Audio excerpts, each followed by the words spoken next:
Hello and welcome to episode 3 of Know the Good, Good to Know podcast, our weekly podcast with me, Ryan, and my co-host Jordan, where we bring you the best happy stories and bring you the best inspirational people. So let's get straight into it with our first story. Roll the soundtrack.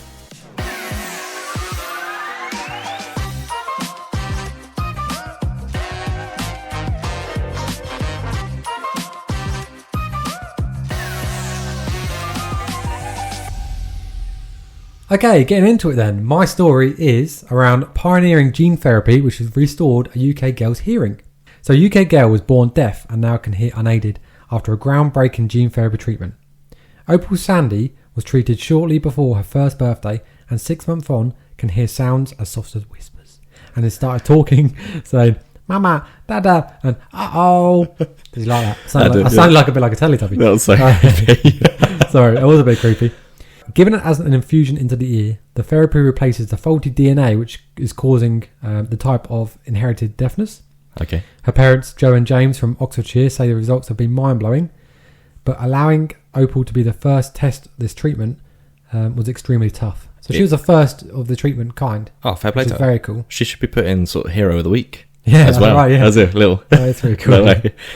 So her sister Nora, who is 5, has the same type of deafness and manages well wearing an electric implant. Mm-hmm. So rather than making sound louder, like a hearing aid, it gives you a sensation of hearing by directly stimulating the nerve in your ear that communicates with the brain, so that the nerve system between your ears and the brain. Okay, cool.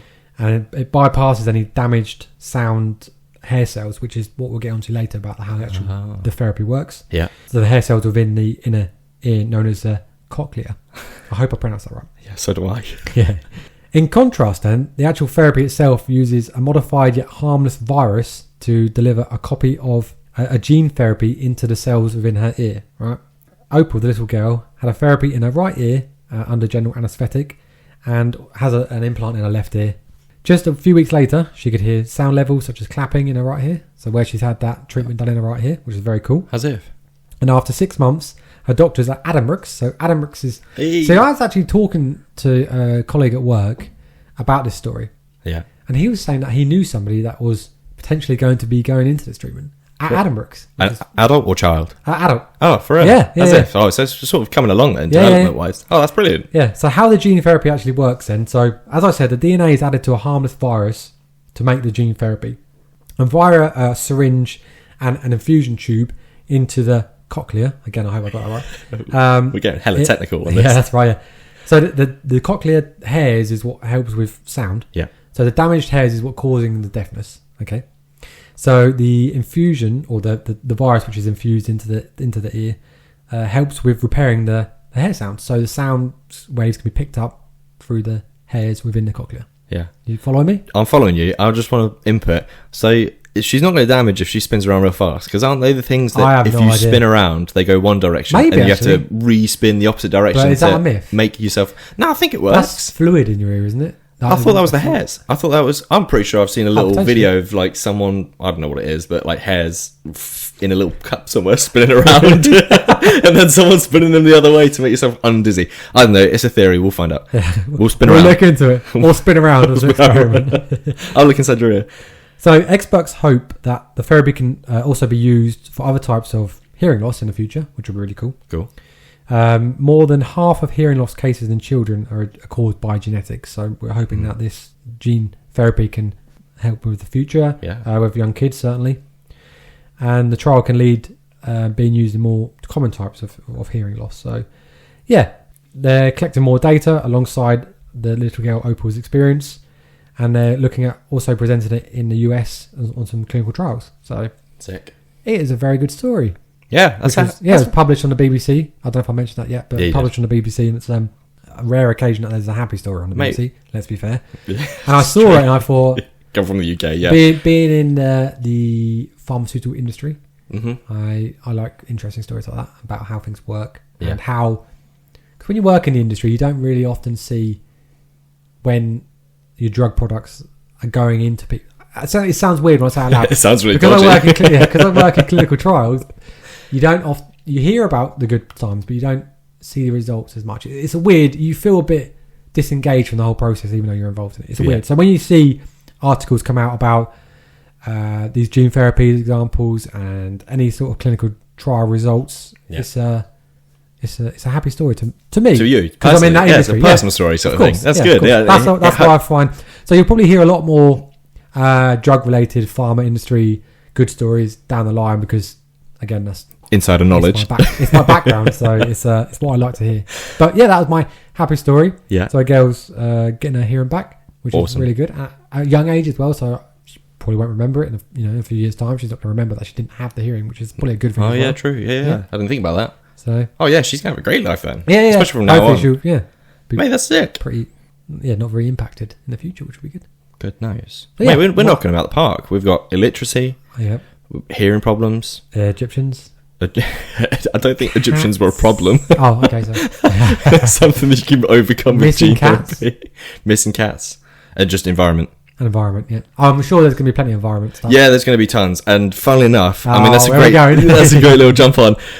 So I've got another environmental story, which is good. It seems like a global utopia is creeping ever closer with every good article I research. This is news that I personally think is a breath of fresh air. Wink, wink. It's been a long time coming. So last year, the world, not just one country, the world got more than 30% of its electrical energy from renewables alone. Okay, what type of renewables is this? Is there a particular one that stands out? Or they're all categorized. They all sort of fall into one sort of category. So you've obviously got solar, wind, water. They're usually your bases. Yep. Either way, so this is a pretty big milestone, and it could push countries worldwide to hopefully boost this to about 50% pretty soon. So the analysis from climate think tank EMBER, or EMBER, stated that this may usher in a new era of falling power sector emissions, and that 2023 may be the pivot point in the history for energy, which is a huge statement to put out there.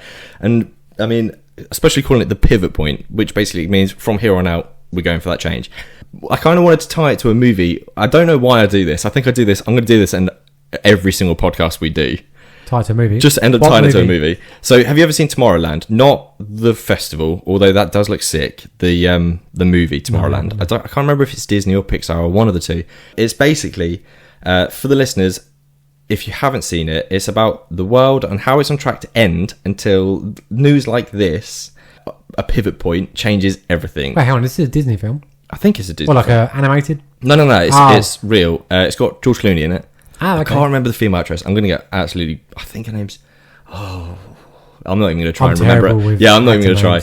Either way, they it's really weird. So the world's going to end, and then this girl gets given a pin, and she's got to save the planet, sort of, basically. She puts the world back on track. Back on the movie? Or This is back on... No, yeah.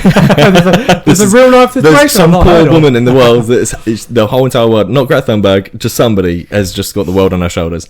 Either way, it's a great movie. If you haven't seen it, it's literally one of the movies that I watched as a kid, and it's one of my favourites. Oh, so it's an old film. Yeah, it's older. It's an older film. I'd definitely go and watch it if you haven't seen it. It's sick. So apparently in 2023, the demand for electricity rose, which is obviously not ideal. However, the world said, screw that, and basically offset this with all its new wind and solar. Guess who led the front with an accounted 51% of additional global solar and 60% of additional global wind generation? I'm thinking Scandinavian country. Oh, you'd be so wrong. Really? China, mate. Really? China. They're crushing it, apparently. They are bringing in some big numbers. They've been, on this article, it said that they are literally the forefront of this green energy movement. Who also tops the most polluted chart? We don't talk about that. We're a good news podcast, so we bypass that stuff. We're more with the fact that 30% of the world's energy is coming from renewables, and hopefully more in the future. Side note, I watched a very good documentary. I think it's like a 3-part documentary about energy in the UK. Okay. And they went off to a lot of the renewable energies. They looked at gas and nuclear. Because they're building like that crazy nuclear power plant. Where is it? In the UK? Yeah. Okay. So one of the biggest construction sites in Europe. I did not know this. As if, in fact, they have to build everything twice, right? Because it's for nuclear. It's so safety oriented. Oh, okay, right? yeah, that makes sense. So what they have to do, they have to say they build even offices, right? Yeah, this is true. Even an office, they have to build it. Yeah, right on a side like a site beside the site. Yeah, okay. It gets inspected on how they built it, and then they build the real thing. So they have to build everything. It's twice. great. Don't get me wrong. The health and safety aspect, amazing. But that seems so it's going to bug me. Uneconomical and like we can find out. It's not a problem. But honestly, you'd love it. You look it up. It's like one of the biggest sites in Europe. They built like a hotel there, I think, for the workers. I suppose you have to. It's huge, absolutely huge. Yeah, I'll look that up. I watched a really good documentary about it. It looked at the different energy sources around the UK and how they work, and they looked at the big wind. The solar farm, not solar farm, sorry. Offshore wind farms? Offshore wind farms and how they ran. Oh, it was really good. I have to find out what it's called. All right. Anyway, sorry. That's it. No, I wish I'd watched that now because I could have spoken about it. Yeah, it's really good. I could literally followed it on. So I want to let you know, we're doing our little part because this little studio here, this tiny little garage studio is essentially solar powered because we've got solar panels on the back. It's also roasting there today. It's because I wanted to make you warm. Because you might have had it being cold every time. I do I do usually have a blanket on, to be fair. It's cute. So, well done for the world. Let's put it that. Let's keep going. Let's get to 100% renewables, Get to that utopia. We're going to bypass this whole dystopian lifestyle and everyone wanting zombie apocalypses to happen. We're going to go for full scientific utopia, jetpacks, all that sort of jazz. I love it. We were in a sauna the other day for the listeners. I'm not going to end it there, don't worry. I'm just going to be like, we were in the sauna, me and Bees. Yeah, we're just having a good time. I mean, we do. We go to the sauna every Tuesday. Anyway, we were in the sauna a couple of weeks ago and we were talking to a gentleman about electric cars. Do you remember? Oh, yeah, I do. Oh, yeah, I remember that. He was saying about... Such a random guy. Yeah, he was random. Well, he was a really nice guy. He was a really nice guy. But just on the note of being economic, but I mean, we weren't very positive about the electric car front based on the fact that to make them and we can't... It's the resources and disposing, infrastructure wasn't there, was the thing we were talking about. Disposing of the batteries and the life cycle. But then we did follow up with at least they're focusing on things like not nitrogen cars. Is it nitrogen? No. Hydrogen cars, hydrogen powered cars, and then if once that gets researched, the offset for hydrogen is a hell of a lot less than a battery. So who knows? We could have flying hydrogen cars. Also, go on. Okay, flying cars. Never going to happen. Impractical as hell. Have you heard how loud a drone is? I have, but imagine a car. I suppose it'd be like jet powered. Yeah, it would be so loud. Anyway, and the traffic would be absolutely abysmal. On another good note, good news. Yeah, the sauna now has music in. Does it really? I said a couple of weeks ago. Did you go in on your own? Yeah. Oh. This sauna really needs elevator music. I'm so sorry. I didn't mean to send you in on your own. Yeah, Beav was away. We'll talk about that. Traveling the world, and I was in a sauna on my own. But there was music. Good music. Yeah. It was like elevator music. It's just okay. Oh, you literally said it. Yeah. I remember the first time we went in there. We're like, I need a little bit. Yeah. As if. Okay, so we've filled some stories. I reckon a little catch up. Well, it's worth. I've been away. Yeah. Tell the listeners where you've been. So for the listeners, I've been to Madeira. Cute little. Oh, God. Sorry, that's where Ronaldo lives, right? Yeah. Well, no, it's called Ronaldo's Island. I think it's called Ronaldo. Actually? Yeah, the airport's named after him. Jeez. Yeah, no, they love him. There's got 2 statues of that's him, why not just one. Shiny balls on his statues, right? Yeah, yes. They're all rubbing his balls. Yes. His balls, his hands, and his boots. Like pineapples. I got a little selfie with him as well. I'm sorry. I did send it. I put it in the chat, didn't I? You did, yeah. Okay, cool. Either way, yeah. So I came back from Madeira. Funnily enough, for the listeners that can't actually see this, apologise. You give me a present? Yeah, of course I got you some presents. Yeah, I did. So I know you like socks. Yay! So you got some dope socks. Wow. I know you're a big fan of Pokemon. So you got you some probably fake Pokemon cards. I'm not going to lie to you. I want to segue a little bit. Every time you go to a foreign country and buy Pokemon Nando's cards, chicken. And it's a little Nando's chicken. It's their famous chicken. Oh, that's from Portugal. Yes, Madeira is it's a autonomous part of Portugal. It's an autonomous island of Portugal. So essentially, you are in Portugal, but you're actually Madeira. I'm so uneducated. No, I had to look it up. I had to make sure. Can I do a pack reveal? I mean, pack reveal. This is me playing my Pokemon cards. I looked at the front. I was like, yeah, that's all you. That is. Okay. Are you actually going to open it on stream? Yeah. Okay, I need to talk through this so all they can't hear is rustling. I can guarantee they're fake. Oh my god, they're so fake. Yeah, but do they look sick? They look like they've been printed by a 5-year-old. Oh, what? I mean, to be honest with you, I did only really get it for the packet That's it came so in. cool. No, I appreciate that, though. The packet was pretty sick. Thank you, and I know mate. you're a big fan of socks, so I thought I'd get you some sick socks. That's because I just wear Crocs, so I have to wear Crocs. Yo, the Crocs would look so good with those socks. Yeah, boy. Hell yeah. Next podcast, I'll be wearing these. Oh, you better be. Yeah, of course. Yeah, I didn't get it for nothing. So yeah, anyway, went to Madeira. I climbed up a mountain. We did a hike. It was 1.8 kilometers high, and it's a 10-mile hike. And boy, was it tiring. I mean, the photos look amazing, though. Yeah, you are above the amazing. clouds, and I will say it's absolutely breathtaking. It is something to see. If you haven't been to Madeira, go there and go on. I can't remember what the hike is. It's going to kill me now. Literally just got back yesterday. But yeah, go up there, go and see the sky, go and see heaven. They've literally got stairs called Stairway to Heaven, and it's a sheer drop on either side. Misty as anything, so you can't see what's either side of you. So you look like you're walking in clouds. It's so good. But yes, it's a definite recommend. I think I want to do it for my stag do. What, hike? Well, I want to go somewhere where we can play golf and somewhere where we can hike.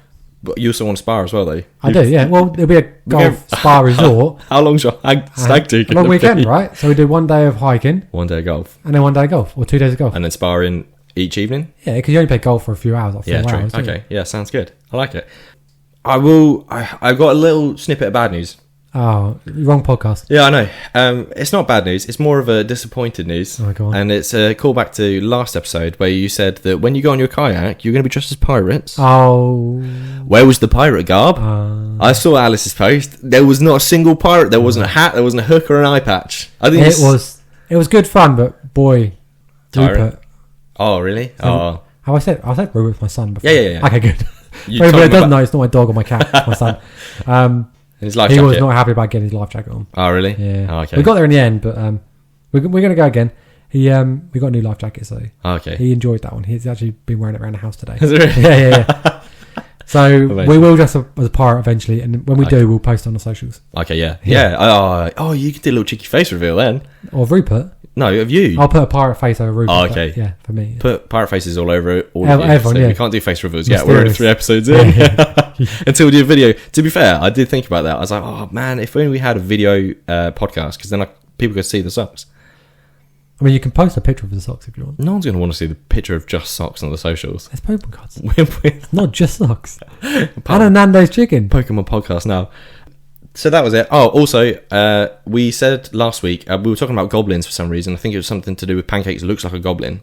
And we said something along the lines of ogres turn to stone. Yeah. I want to correct you, because I completely blanked what we were talking about. It's trolls that actually turn to stone. Trolls, that's the one. There's I was looking movies for. about it. Yeah. I was trying to get to that from Hobbit. That's what.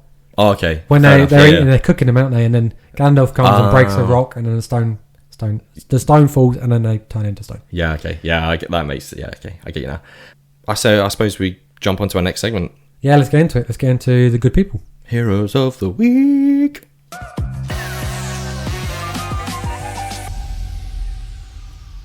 You can kick us off with My hero? Yep, hero. of the Okay, week. cool. My hero. We've done deafness, we've done illiteracy. I'm now about to do disability within my hero of the week. So my hero of the week, I'll start off with: could we be sending disabled people into space? Well, after this, it might be a possibility. It sounds bad, but let me carry on. So a guy called John McFall is working with European Space Agency in an innovative study. As if I said that. That's the first time I've said that whilst reading this without stuttering. What, in it? There we go. Innovative study to test the feasibility of someone with a physical disability living and working in space. For some reason, I thought they'd already done this. I thought they'd already sort of crossed this bridge, but apparently not. So supposedly, if this is successful, he will be the first person to go up in space with a disability. That's very cool. That'd be a cool honour to have, wouldn't it? You wait until I talk about him, because the guy sounds insane. So a little bit about John. He's an amputee. He lost his leg in a motorcycle accident. So he's amputee, okay, but what a badass. Yeah. Already. So instead of just moping around, I've lost a leg, he became a Paralympian.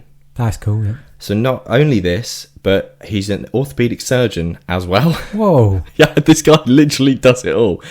So realistically, the next step, become an astronaut. Yeah, why not? Literally nothing can stop him. So John is going through some training regimes at the moment. So he has to go through the astronaut tests and all that sort of stuff. And one of the ones that he has to do is the G-force test, which looks grim to say the least. Would you try that if you were offered to try the G-force test? The G-force test? Yeah. Not on your life. Not on my life. Right. I would not do it. I'd pass out. That's the whole point, though, right? I do not deal well with roller coasters. I'm an absolute wimp when it comes to that stuff. I don't do roller coasters either. I always hold the bags. And it's good. Now we've had Rupert, Alice has got somebody to go on the roller coasters with, so I can hold the bags. Well, Rupert goes on roller coasters. Oh, of course, he will do, yeah. Is he okay, he will do. No, I don't mean not now. He's not tall enough to go on at the moment. So for those who don't know, the G-force test is basically you get put in a metal box and spun around until you get to about 6 or 7 Gs. Gs is gravitational force, and it's pretty mad. Don't you have to like squeeze your ass and clench your jaw or something? No idea, but I mean that sounds about legit. So it's basically your face goes to the back of your head. So, but he has to do this 6 times until he reaches 6 Gs. And the purpose is to imitate the re-entry into the Earth's atmosphere. So that's the whole point of this. So alongside this, he has to do a multitude of physical and gravity tests, anti-gravity tests, should I say, to see if his prosthetic limb can sustain the wear and tear of being in space. As for the duration, should I say, for astronaut training, this could last up to 18 months, which is a long time to be spinning around and floating with a missing limb. This might be a naive thing to say. Yeah. But he's not going to be flying the spaceship, is he? He's just going to be going to space. So what's the point of doing so much training when realistically he's just going to be going up and coming back down again? Well, I mean, you have to train to be an astronaut. You have like oxygen, all that sort of stuff. I understand that part. I don't know if he's going on his own or whether like if he's going up on a solo flight. I can't imagine he will do because I'm assuming you have to have squads. I haven't got why he's going up there. Like, what's he going to do when he's up there? I don't actually know yet. I think he's just going in a shuttle at the moment. Okay. So I think it's purely just to see if someone without a limb can go up in space and the limbs will work, basically. Until now, space travel for the disabled, obviously, like I just said a second ago, would have been a no-go. But thanks to Frank DeWinnie, funnily enough, I should also add to this, he should basically be an adjoining Hero of the Week. He's the head of the European Astronaut Centre, and he is breaking boundaries because he is the one that's basically come up with this program and said we need to be able to, get some inclusivity in the space aspect and get some disabled people in here. But yeah, so that is my guy, really. That's my Hero of the Week. So the whole point of this was to state that he is smashing through boundaries and he is going to be the guy. So he hasn't let his disability slow him down? No, not at all. Which is good. I mean, I don't think he has through his entire life, to be honest with you, but he's literally punching through boundaries by going up in space. You need to follow that story and then find 100%. out when he does go into space and give an update. Hands down. I mean, space is like what the be all end all of saying, I can do literally anything now, no matter what sort of legs you're missing, arms you're missing, that sort of thing. You can go to space. But yeah, that's my Hero of the Week. So that's John McCall and good. An adjoining guy, Frank DeWinnie.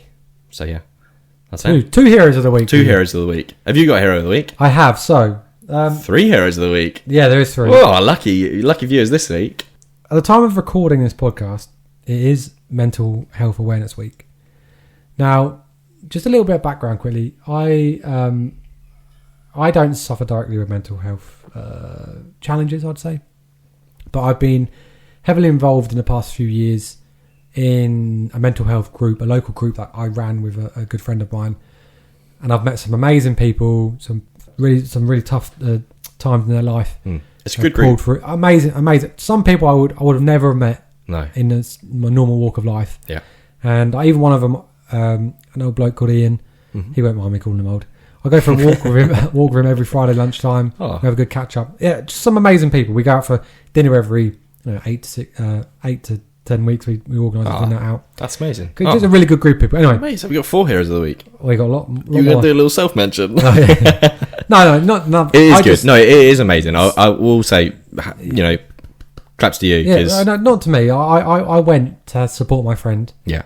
Tom is a really good friend of mine, and he was going through a difficult time, and he wanted to set up a group where men could go and chat and talk about their problems in a safe environment. Best thing for it. Yeah, and I just wanted to go with him just to give him a bit of support, and we done it for about 2.5 years before we unfortunately had to stop it. But anyway, so mental health awareness and getting, closing them boundaries for mental health stigma and all that. I'm really, I'm into that sort of thing. So anyway, so as I said, it's Mental Health Awareness Week, and I think it's important to acknowledge this. And I know this is a happy news podcast, but again, I just wanted to highlight someone's journey which they've been on, which it does result in the happy news. Good. So I went onto the Mental Health Foundation page, and they've got a whole list of good stories of people's experiences. Tons. Yeah, so it was difficult to choose, to be fair, because like I said, all the individuals are amazing. They've all gone through their own individual battles.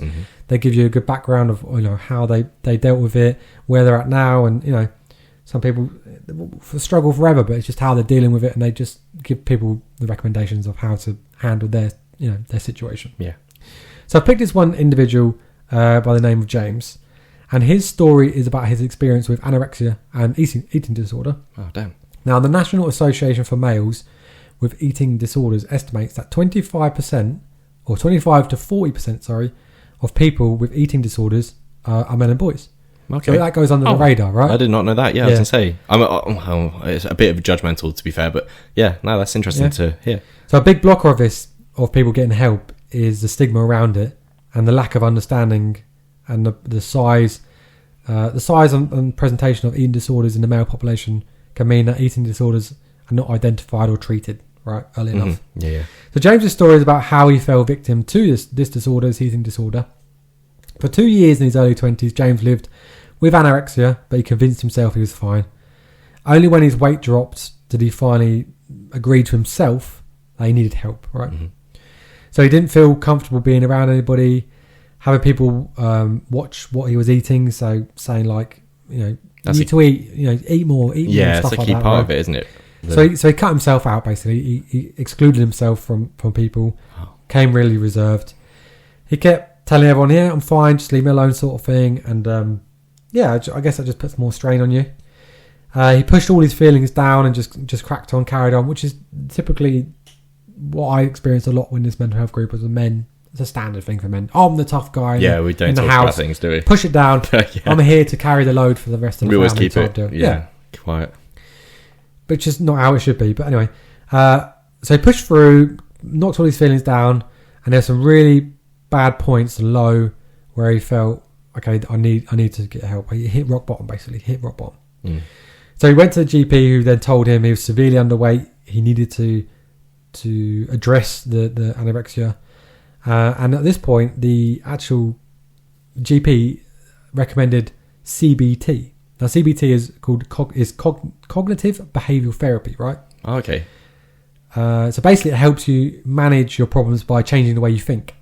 So CBT is based on the concept that your thoughts, feelings, physical sensations, and actions are interconnected, and that negative thoughts, negative thoughts and feelings. Sorry, I got well stuck then. Got a well tongue-tied, didn't I?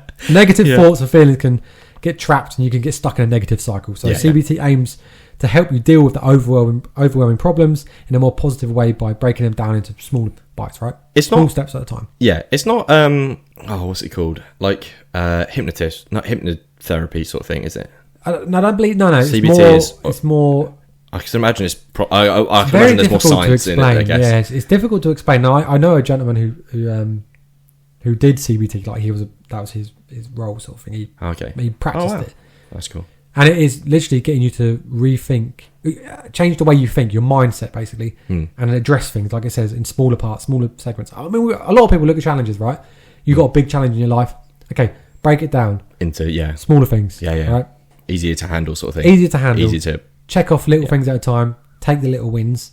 Stop looking at the massive picture. Just do day by day, right?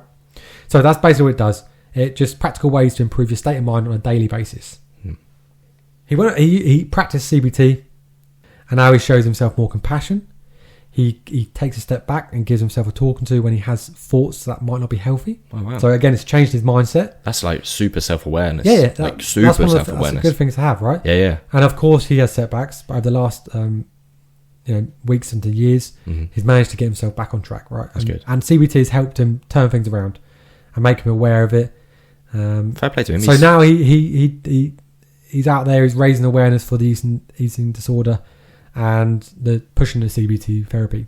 Yeah. I mean, look, it's not a one fix thing for everybody. Everyone has their different ways of handling things. But I just wanted to highlight this guy's been on a journey, a difficult journey, and he's come out at the light at the end of the tunnel, and he continues to challenge on. So, yeah, just again before I end this segment, and I know I'm sorry it's not been like, hey, but I just really wanted to highlight being Mental Health Awareness Week. And look, we want to posh. We want to push positivity, right? Yeah. That's why we set out to do this podcast. Yeah. Just a little thing. I know how cliche this sounds, but if you're ever feeling a bit low, you're struggling, please make sure you do reach out to somebody. And also at the same time, make sure you reach out to your friends, right? And again, it is very cliche, but give your friend a text, give your friend a call, knock on his door. How you getting on? How's your day been? I know it means a lot to somebody who's in a dark situation. Yeah. So yeah, again, I'm sorry if I brought the mood down a little bit, but I just wanted to get that out there. And I appreciate people for listening to that segment. I know, again, it wasn't the good news that we typically... It's something you're passionate about. But it is something I'm passionate about, and I think it's just something that needs to be out there, and people do need to think about it. And listen to our podcast, and we'll bring you positive news to help you on your journey. Hey. That's the positive jump that we needed. Yeah, my hero of the week goes out to James. And if anybody wants to have a look at more of the people on the Mental Health Foundation page, please do go have a look. There's some really good stories in there. So, yeah, that was my hero of the week. It is. I mean, you have to... it's like the equilibrium. Without sort of bad news, you won't have positive news. Yeah. If you had positive news consistently, then obviously it wouldn't be positive news, to be honest with you. So there is a bit of... I don't know what to say, really.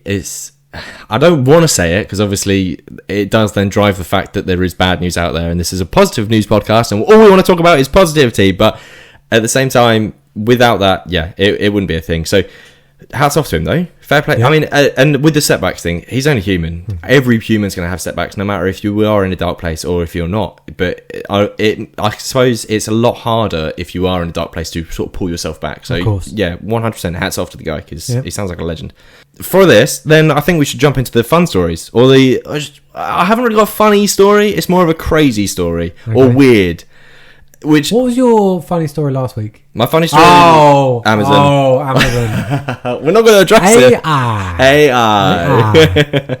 We'll let you leave that up to interpretation. Go back to go back and listen. Yeah. Go listen to Positive episode 2 and judge me for all you want to judge me. It wasn't my joke. Yeah, that's fine. So what you got? What have you got this time? So I did want to talk about a story. It was about an emotional support alligator. Sorry, hang on. Yeah. Rewind. It was about it's a guy with an emotional support alligator, but it had a little bit of a sad ending. But so I'm not going to read it. No. If you want to hear about it, so the guy's called Joe Henney, and he had a 5-foot long emotional support alligator called Wally. What a name as well. Apparently, the alligator got pretty famous. He got big on Instagram, big on Twitter, all that sort of stuff. But unfortunately, he's gone missing in Savannah. So if you're listening to this podcast in Savannah and you happen to see an alligator called Wally, send him home, and then we can start talking about this in a good, positive way. So this is the second podcast now when we've talked about missing animals. Oh, I'm starting to reevaluate our podcast here. It's the Bird News podcast. The missing podcast. The missing podcast. Oh my god, we're gonna be RSPCA. Yeah, we're going to be. We're going to be. It's like calling. We're going to be inducted into the RSPCA as our own private investigators for animals or missing animals. No, so the story I want to talk about is in Miami Airport, security found a little slithering surprise last week when a passenger tried to hide a bag of snakes in his pants. As you do. Somebody would say, I've got a snake down my pants. No, I'm joking. As if you just said that on the podcast. That's staying in just for all those mums out there. Yeah. I'll post a pic on the socials, but it looks like there were only 2 in the bag, and they look pretty rare though, so I will say that. So if anyone's listening that is a snake specialist, get in contact with us and let us know what they're called, because I have no idea, and I couldn't find out for the life of me what breed they're, or what are you I suppose thinking? They are breed of snakes. What are you thinking? I'm going to go to some snake people. Who puts a snake down their pants? You don't. If you're going to get bit by a snake, right? If I'm ever getting attacked by a snake, right? Picture the scene. Big ass snake's coming towards you, right? Yeah. It's going to bite you, right? Yeah. Where's the last place you want to bite? Your wee wee. Have you ever seen Have you ever seen snakes on a plane? Yeah. And they're having nookie in the toilet. Yeah, I have. It's grim. That sort of like not branded me. What's the word I'm looking for? Scarred? Yeah, that scarred me for life. Why? Watching that movie. What? I don't know. I just assumed after, I think when we were on like family holidays, I was terrified that snakes were just going to appear out of anywhere and everywhere, and we were all going to go down and crash, and no one was going to land this plane. Like the end of the movie, I've ruined it. Sorry if you haven't seen it. It's like 20 years old. But yeah, so I'll continue the story. So the snakes have been safely returned, so it is relatively positive. They've gone to the Florida Fish and Wildlife Conservation, so there is a good ending. What happened to the guy, I don't actually know, because it doesn't say that part. I can imagine he's probably got fined. I doubt he's been arrested. Hang on, sorry, the guy, is that the same guy with the crocodile? No, different guy. What happened Two to the different crocodile people. then? The crocodile, we don't know. Like I said, Wally's What's disappeared. the crazy story? Wally's It's just a case of the crocodile disappeared. I did say this is a crazy story. Well, I don't know where that's going. We're going to 2 reptile stories, baby. Let's go. So yeah, either way, they've been put into a sanctuary, which is great. But yeah, you're not wrong. What was he thinking? I don't know. I'm going to go through the TSA airport with some snakes in my trousers and expect to get through. Just post them. But we First class Amazon, they'll be there next day. DHL, UPS. Just chuck them. Get them over. Don't put them on your pants. Yeah, especially nowadays, because you can't get anything through airports nowadays. We're literally going to Madeira.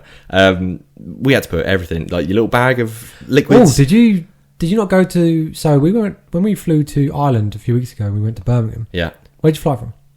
Stansted. All right. Okay. We flew from Birmingham, and they've got some new scanners. You don't have to empty anything out, liquids, anything. Becca said this. So just chuck everything in a bag. Yeah. So when Becca went, she said she didn't have to do this, but I think they've stopped it at the moment in Stansted because I think quite a lot of things were getting through that probably shouldn't have got through. Okay. I'm not too sure.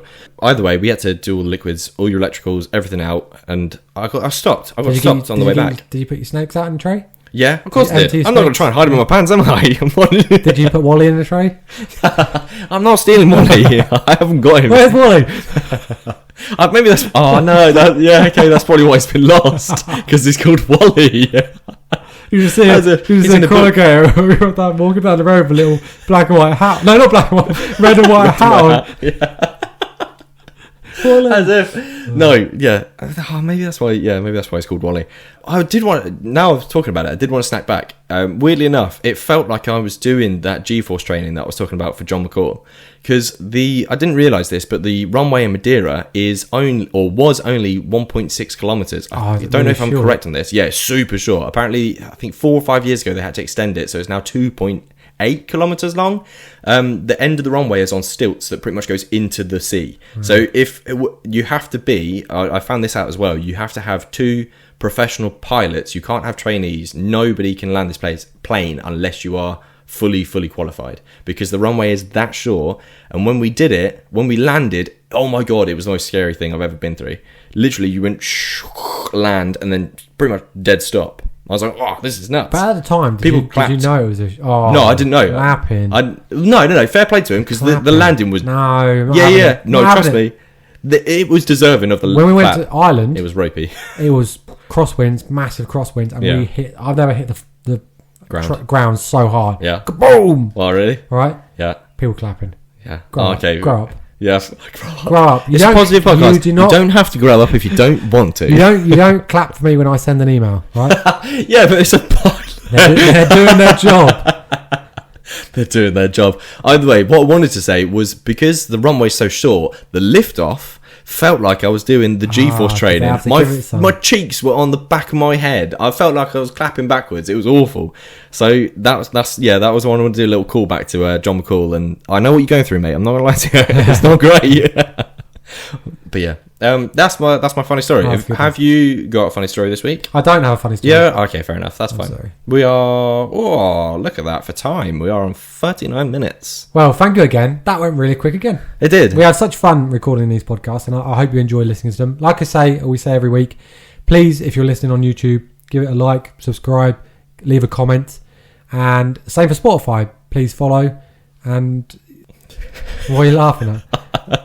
I'm laughing because I typed an outro which I can read for you. Oh, go on then. Because you did the intro, and I will go, Thanks for listening. Look us up on the socials, find us on Instagram and TikTok as Know the Good, Good to Know, or drop us an email at KTGGTKpod@outlook.com. Whilst you're there, why not DM us and submit some stories? You never know, we might talk about them on the upcoming podcasts. Well, I've messed up. That's all we have for this week. See you next time. Oh my god, I screwed up again. That's all we have for this week. See you same time next Monday. Stay positive. Stay positive.